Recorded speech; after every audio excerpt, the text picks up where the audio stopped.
హే praise lord. ఈరోజు మనము mark సువార్త 8వ అధ్యాయాన్ని కలిసి చదువుకుందాము. మీ దగ్గర బైబిల్స్ ఉన్నట్లయితే దయచేసి వాటిని తెరిచి చదవండి. ఒకవేళ లేనట్లయితే స్క్రీన్ మీద వాక్యం వస్తుంది, దాన్ని చూసన్న చదవాల్సిందిగా కోరుచున్నాను. మార్కు సువార్త 8వ అధ్యాయంలో యేసుక్రీస్తు 4,000 మందికి భోజనము పెట్టడం గురించి చూస్తాము. అలానే పరిసయ్యులు యేసుక్రీస్తు దగ్గర ఒక సైన్ని అడగడం చూస్తాము. అలానే బెత్సైదా దగ్గర ఒక గుడ్డివాడు స్వస్థత పరచబడడం చూస్తాము. పేతురు యేసుక్రీస్తే నిజమైన దేవుడని, ఏసే మెస్సయ్య అని ఒప్పుకోవడం చూస్తాము. అండ్ యేసుక్రీస్తు తన యొక్క మరణాన్ని అండ్ పునరుద్ధానాన్ని ప్రెడిక్ట్ చేయడం గురించి చూస్తాము. అండ్ అలానే ఒక ఇంపార్టెంట్ మెసేజ్ ఏంటంటే, take up the cross and follow him, అంటే నీ సిలువను ఎత్తుకొని నన్ను వెంబడించు అని యేసుక్రీస్తు చెప్పడము గురించి మనం ఇందులో చూస్తాము. ఈ అధ్యాయంలో నాకు తెలిసి మనకి ఏదైనా ఆజ్ఞలాగా ఏదైనా మనకి ఉంది అంటే అది ద లాస్ట్ టాపిక్. అది ఈరోజు మనము చదువుకుందాము. ఆ దినములలో మరి ఒకసారి బహుజనులు కూడి రాగా వారికి తిననేమీయూ లేనందున యేసు తన శిష్యులను తన యొద్దకు పిలిచి, జనులు నేటికి 3 దినముల నుండి నా యొద్దనున్నారు. వారికి తిననేమీయూ లేనందున నేను వారి మీద కనికరపడుచున్నాను. నేను వారిని ఉపవాసముతో తమ ఇంట్లకు పంపివేసిన ఎడల మార్గములో మూర్ఛపోవుదురు. వారిలో కొందరు దూరం నుండి వచ్చి ఉన్నారని వారితో చెప్పాను. అందుకు ఆయన శిష్యులు, ఈ అరణ్య ప్రదేశంలో ఒకడెక్కడ నుండి రొట్టెలు తెచ్చి వీరిని తృప్తిపరచగలడని ఆయన అడిగిరి. ఆయన, మీ యొద్ద ఎన్ని రొట్టెలు ఉన్నవని వారిని అడగగా వారు 7 అనిరి. అప్పుడు ఆయన నేల మీద కూర్చుండుడని జనులకు ఆజ్ఞాపించి ఆ 7 రొట్టెలు పట్టుకొని కృతజ్ఞతాస్తుతులు చెల్లించి విరచి వడ్డించుటకై తన శిష్యులకు ఇచ్చాను. వారు జనసమూహమునకు వడ్డించిరి. కొన్ని చిన్న చేపలు కూడా వారి యొద్దనుండగా ఆయన ఆశీర్వదించి వాటిని కూడా వడ్డించుడని చెప్పాను. వారు భోజనం చేసి తృప్తి పొందిన మీదట మిగిలిన ముక్కలు 7 గంపల నిండా ఎత్తిరి. భోజనం చేసిన వారు ఇంచుమించు 4,000 మంది. వారిని పంపివేసిన వెంటనే ఆయన తన శిష్యులతో కూడా దోణి ఎక్కి దల్మనూత ప్రాంతములకు వచ్చాను. అంతటా పరిసయ్యులు వచ్చి ఆయనను శోధించుచు ఆకాశం నుండి ఒక సూచక క్రియను చూపుమని ఆయనను అడిగి ఆయనతో తర్కింపసాగిరి.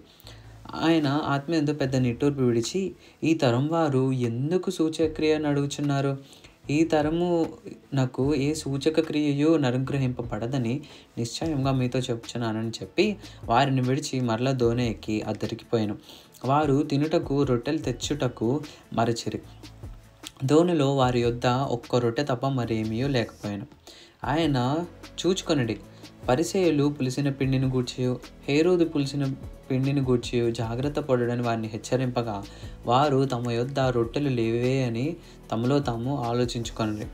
యేసు అది ఎరిగి, మన యొద్ద రొట్టెలు లేవే అని మీరెందుకు ఆలోచించుకొంచున్నారు? మీరు ఇంకనూ గ్రహింపలేదా? వివేచింపలేదా? మీరు కఠిన హృదయము గలవారై ఉన్నారా? మీరు కన్నులుండి చూడరా? ఆ చెవులుండి వినరా? జ్ఞాపకం చేసుకొనరా? నేను 5,000 మందికి 5 రొట్టెలు విరిచి పంచిపెట్టినప్పుడు మీరు ముక్కలు ఎన్ని గంపలు ఎత్తితిరని వారిని అడిగాను. వారు 12 అని ఆయనతో చెప్పారు.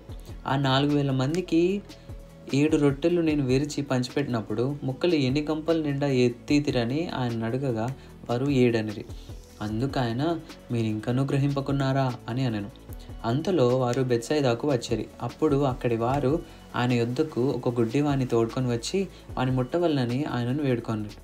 ఆయన ఆ గుడ్డివాని చేపట్టుకొని ఊరి వెలుపలికి తోడుకొని పోయి వాని కన్నుల మీద ఉమివేసి వాని మీద చేతులుంచి, నీకేమైనా కనబడుచున్నదా అని వాడిని అడగగా వాడు కన్నులెత్తి, మనుష్యులు నాకు కనబడుచున్నారు, వారు చెట్ల వల నుండి నడుచుచున్నట్లు నాకు కనబడుచున్నారనెను. అంతటా ఆయన మరలా తన చేతులు వాని కన్నుల మీద నుంచగా వాడు తేరి చూచి కుదర్చబడి సమస్తమును తేటగా చూడసాగాను. అప్పుడు యేసు, నీ ఊర్లోనికి వెళ్ళవద్దని చెప్పి వాని ఇంటికి వానిని పంపివేశాను. యేసు తన శిష్యులతో ఫిలిప్పుదైన కైసరయాతో చేరిన గ్రామంలోకి బయలుదేరాను. మార్గములో నుండగా, నేను ఎవడనని జనులు చెప్పుచున్నారని తన శిష్యులు అడిగాను. అందుకు వారు, కొందరు బాప్తిస్మిచ్చు యోహాననియు, కొందరు ఏలియా అనియు, మరి కొందరు ప్రవక్తలలో ఒకడని చెప్పుకొంచున్నారనేది.